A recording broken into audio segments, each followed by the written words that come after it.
Welcome to the DNX podcast, the #1 resource for entrepreneurs, nomads, and impact-driven souls. And I am your coach, SILVIA. Welcome back, everyone. I'm here today with Johan Ernst Nilson, who is an adventure activist. And we met a few months ago now at this point at a Global Impact Summit. And I'm so excited that you could make the time to be here because I loved what you had to say there. And I wanted to share it with our audiences. Welcome. Thank you so much. Happy to be here. Thank you. So talk to me a little bit more about what it means to be an adventure activist.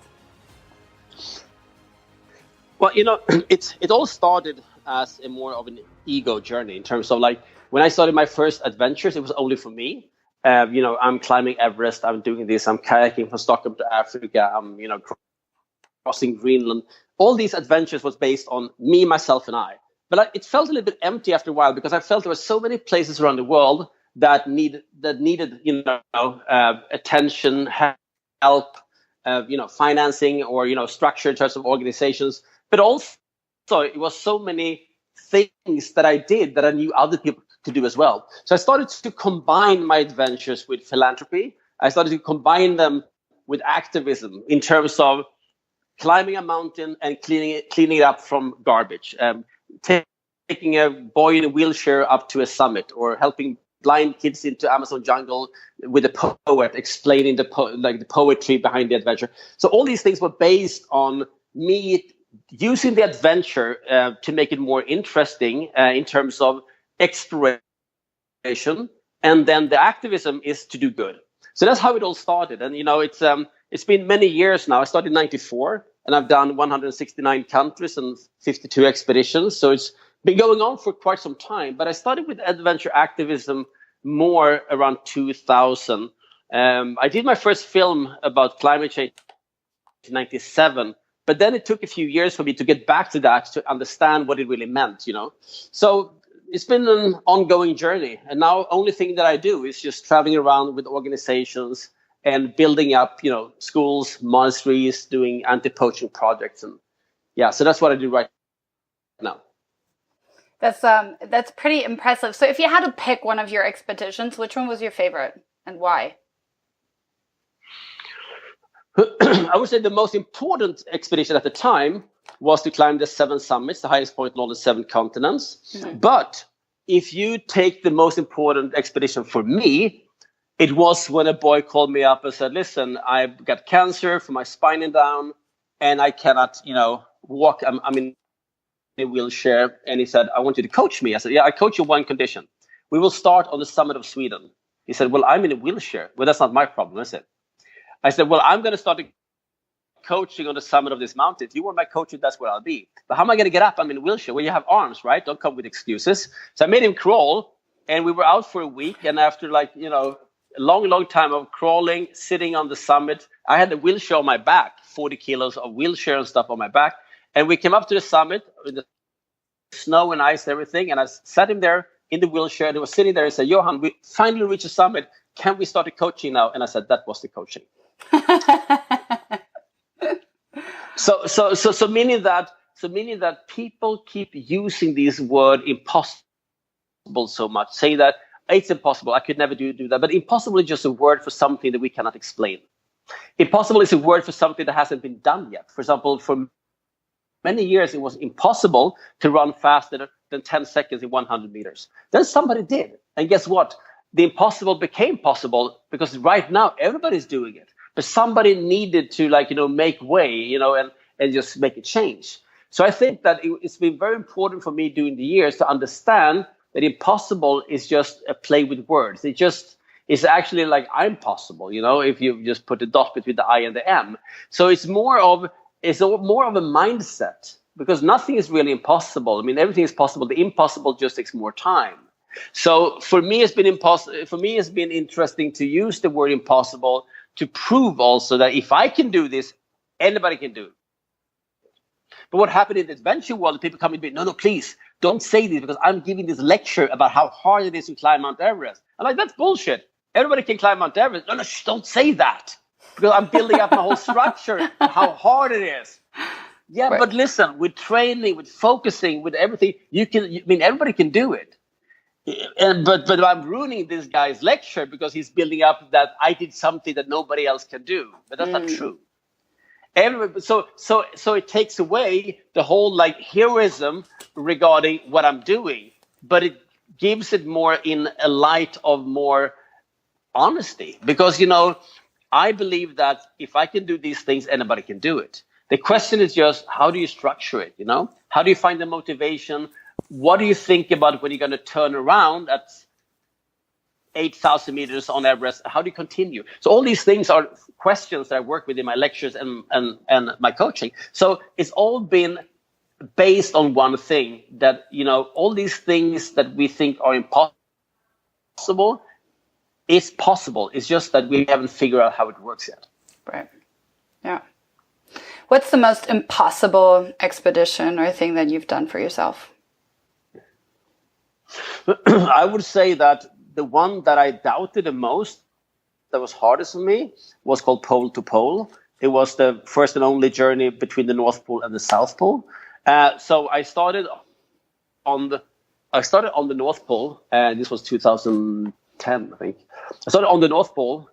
We were two people at the time, and we were going 60 days from the North Pole down to Canada. From Canada, it took 9 months of 36,000 kilometers of bicycling through Canada, North America, Central America, Amazon jungles, through the deserts, through everything, through Patagonia, everything down through South America, down to Patagonia.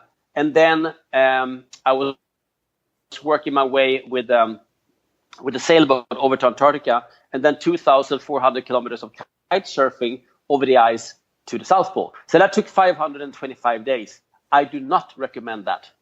It was too long. Actually, when I came home, Sylvia, I slept 2 weeks on the floor. I couldn't sleep in the bed. It was just, I really got messed up. It was really too long. And also some of the parts I couldn't do, I had to go back again and do them before I went home. So for example, like when I was going from the North Pole down to Canada, for example, it was a big gap of open water. So we had to fly in and we had to fly a big stretch to be able to survive because we had no more food.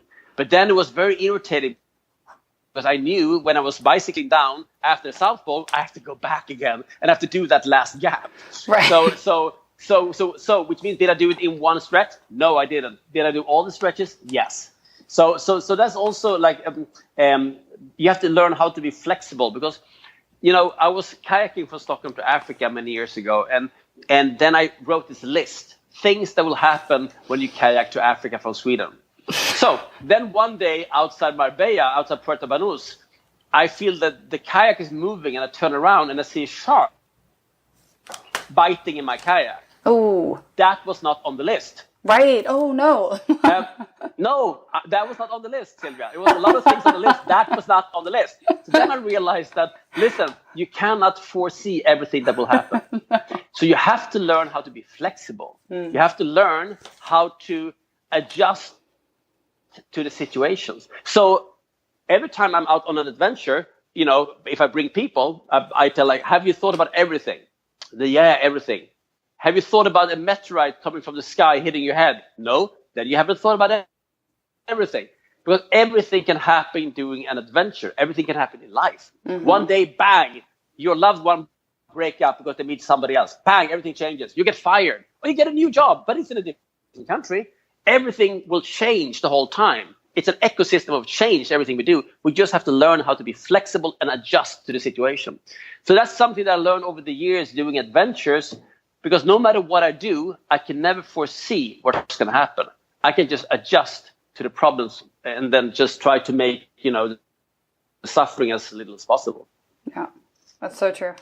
Yeah, having a flexible mind is going to allow you to be more malleable towards the everlasting changes that are in our life. Don't you agree? Mm-hmm.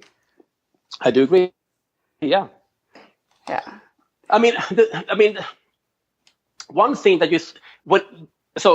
when I took my flight permit, my teacher told me there are 2-3 types of pilots. There are 2 very, very dangerous types. One type is the one who just got the license, who think that I'm a pilot. The second one is the one who's been going on for a few years, thinking that I'm very, very advanced because I've been doing 10 years now. But the really good pilots are the ones who've been going on for many, many, many years, realizing that I'm not that good.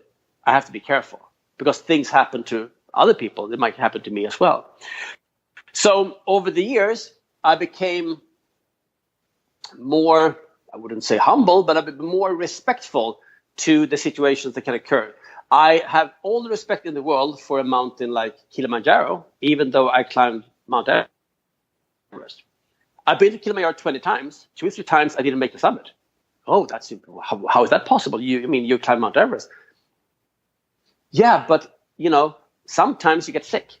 Sometimes you get the flu. Sometimes you twist an ankle. Anything can happen. So don't think that just because you've done all the kind of good stuff, or let's say you build up a company, just because you build up a good company 3 times doesn't mean that the 4th time will be successful. You still have to have all respect for everything that can happen while you build the company up every time. So take in consideration that anything can happen. Right. Plan for the worst. Expect the best, maybe, but you have to plan for the worst. You want it to be good, but, plan for it. So now, for example, I'm going next week to Himalaya, and then I have a big group of 20 people, and they're saying, like, so what should we bring with us? We should bring a big down jacket. Is it going to get cold? Right. I don't know. and then you have to bring also rain gear. Is it going to rain? I have no freaking idea. So what do you know? Nothing. What I do know is that I will help you to prepare for everything that could happen.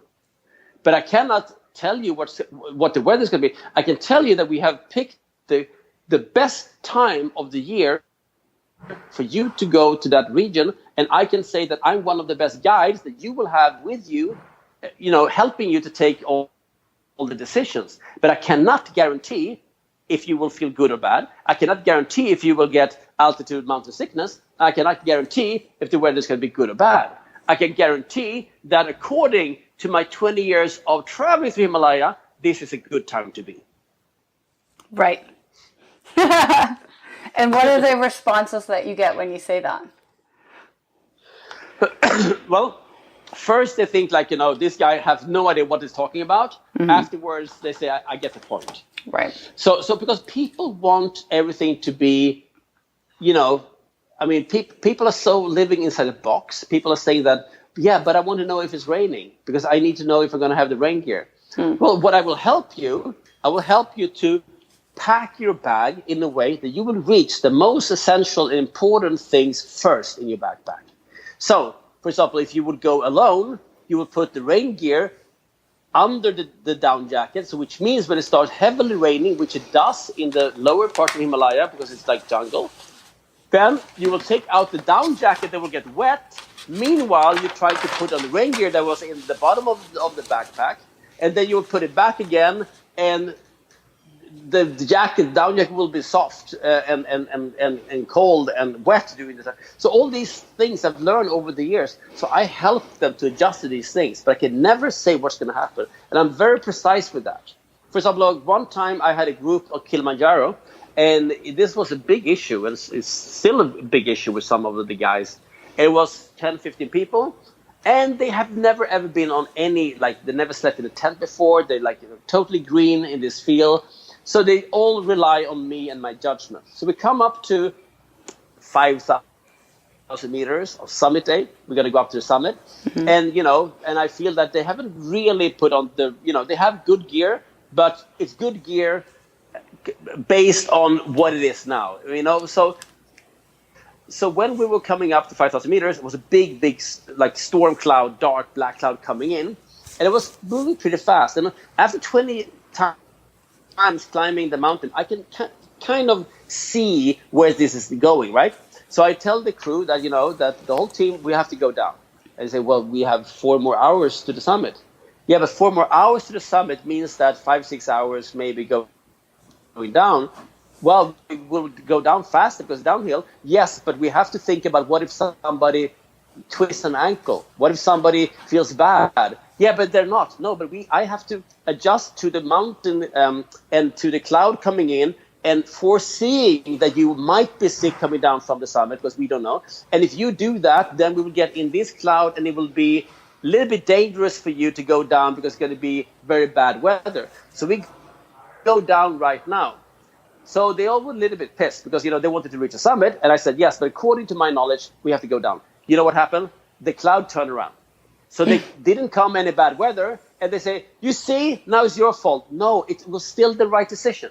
Because according to my knowledge and experience of 20 times climbing it, I know that kind of weather. And it happened to be that it turned around. But if it wouldn't have turned around, you would have ended up in a very bad weather. If somebody would have been sick or anything, we would have been in trouble. And my responsibility is for you to be safe.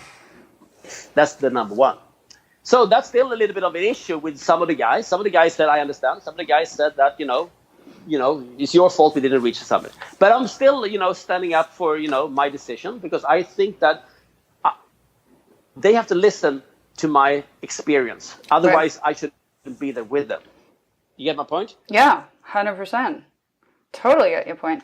You know what I find so interesting what you were saying is that, you want to prepare for the worst and then hope for the best. And I think it's such a smart philosophy, because all too often we have people out there preaching how, just like engage in some wishful thinking and then hope for the best, where, people that are actually experts in their fields, that are good at what they do. Yeah. They come prepared with plan A, plan B, plan C, plan D, E, probably all the way to plan Z. They're prepared because they've built up expertise to be prepared for all cases, for all scenarios, and then make their decisions accordingly.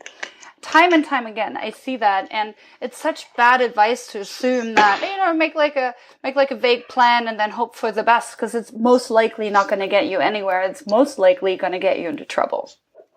So I'm going to tell you a short story. So in the late 80s, I went to a theater school called Lee Strasberg. And when I did that, I had a teacher who was discussing something with me, teaching me something called method acting.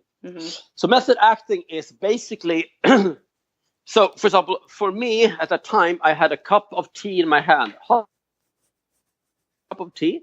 I was holding the cup of tea before I went up on stage where I was going to hold the hot cup of tea.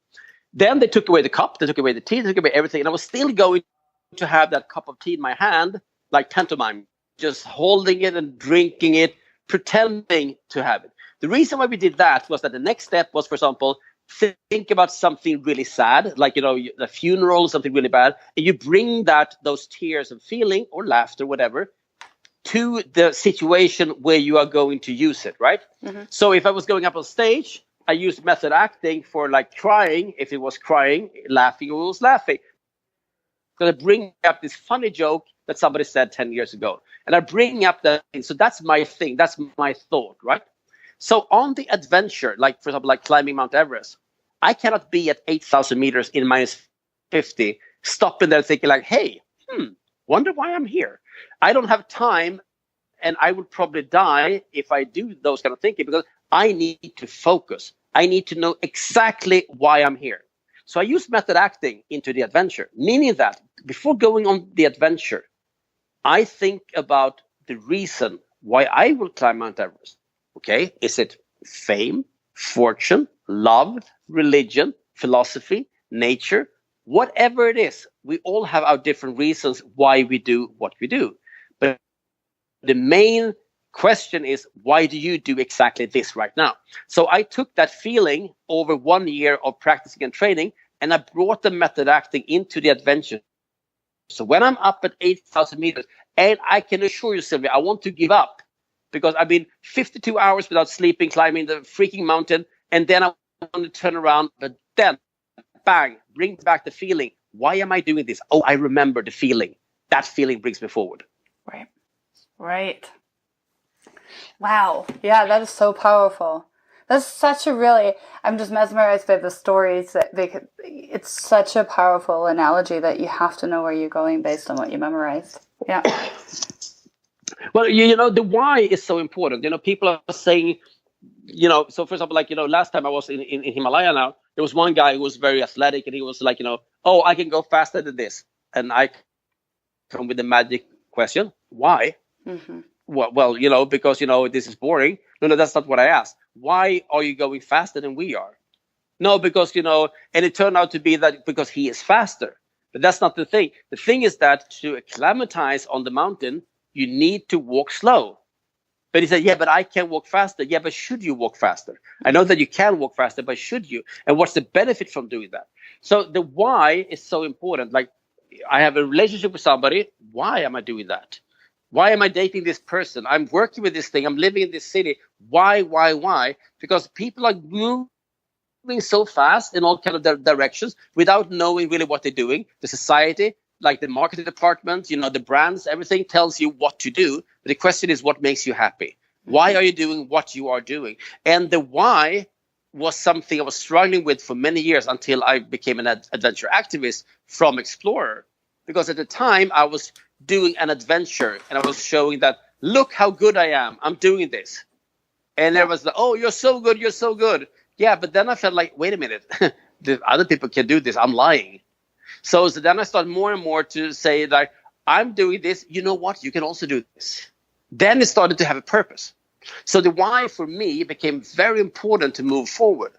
And now the why is more important than maybe if I can do it. So if somebody says that, can you do Mount Everest again? Yes, but I haven't found out the why. Right. I don't know why I should climb Mount Everest again. I mean, I can do it. It would be fun, but I haven't really figured out the why. And if I don't figure out the why, if you go back to method acting, then I have no position to be there. Because when I'm really in deep shit, I cannot go back to the why and have an answer to that. I would be struggling with the reason why I'm there while I'm trying to survive. You see, when I do my expeditions, I divide them into three. I call them X1, X2, and X3. X1, okay, you can take a project, you can take a company, or you can take an expedition. It's built on the same way. X1 is that I came up with an idea. That idea, I'm talking to some other friends. They say this is also a good idea, and then I start to build a structure, and I start to build the marketing plan that I bring together the team. I do the first round of financing. I do the second round of financing. I do a whole plan. I do a marketing plan. I do everything. All these things are before you even start the company, or in my situation, to go on an expedition. So all these things for me is planning, logistics, geography, all these kind of things to build up the whole idea of doing the adventure and the whole background. X2 starts when I'm going to Himalaya. People think that is the hardest part. Well, actually, it's not. Building up the whole structure of it is actually a lot of work. So when I go to Himalaya, if I've done the X1 correctly, the X2 is actually much easier. Because in the X1, it's also training, physical training, mental training, method acting. All these things are based in the X1. The X2 is just, execute. So I do the adventure, but then comes the X3 that people forget about, which is asking yourself, could I have done this better? Oh. Was this the right reason? Yes. How do I learn from this into the new project? What I have to put together the book. I have to do the film. I have to learn from this. I put together the keynote speech. I have to do all these kind of things, put it together in the website. So the expedition is not over before you've done the X3. So most people in exploration, they're so focused on the adventure. They jump from zero, they pass the X1 into X2. They do the X2 and go into the new X2, leaving X3 in the middle. And after 10 years, they say like, hey, why am I having 10,000 pictures on a hard drive? Why do I have 200 hours of film? And why do I have all these questions why I did this? I'm freaking out because I have all these questions and there's too much, content, too much things. So before I go into a new project, I close down the other one.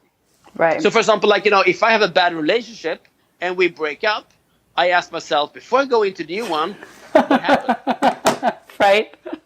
What the hell did I do wrong? Does it have to be something wrong, or is it that your why changes? Well, that's another thing, because, for example, when I was a child, let's say that I wanted to be a fireman, for example, or police or something like that all kids want to be, all guys at least. Yeah. And then, for example, today I'm not a firefighter. Does that mean that I failed? No, it means that my why changed. Yeah. Exactly what you said. So meaning that the same dream that I had when I was a child is not the same dream as I have today. So which makes it interesting, because then you have to follow the different whys through your life. Because the why you have today is not the why that you will have in 10, 15 years.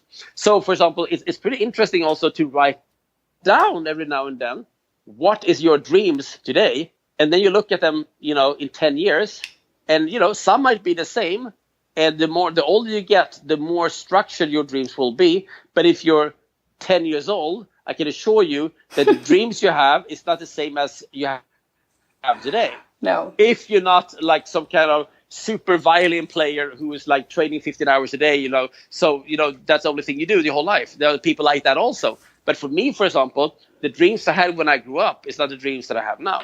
No. So there was one guy that I was coaching who was having problem with alcohol, and he was running a big company, like a lot of employees, all these kind of things that were going really well. But the problem was that he was like, the respect was not there. He had problem with his family and other things. So what happened was that he came up to me and said, listen, I want you to coach me, because I really want to figure out what am I doing wrong. So I asked him to do a very specific thing. I wanted him to write the script to the film about his life from he grew up until now. And it was both a success story, and it was also very sad because he ran into problems. And then I wanted him to, from now, write the end of the film, which means that where do you want to be in 10, 50 years? What do you want to do? How much do you want to have in the bank account? Who do you want to be married with? How do you want your children to see you? All these kind of things. So he did that, and then we went back again and put that into pieces. So what do you need to do to reach to all these stages?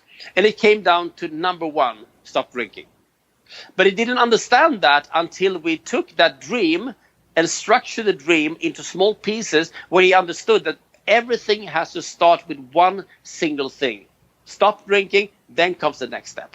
So he did that. He stopped drinking, and then he moved to the next step, and now he has like 2,000 employees and everything is going well.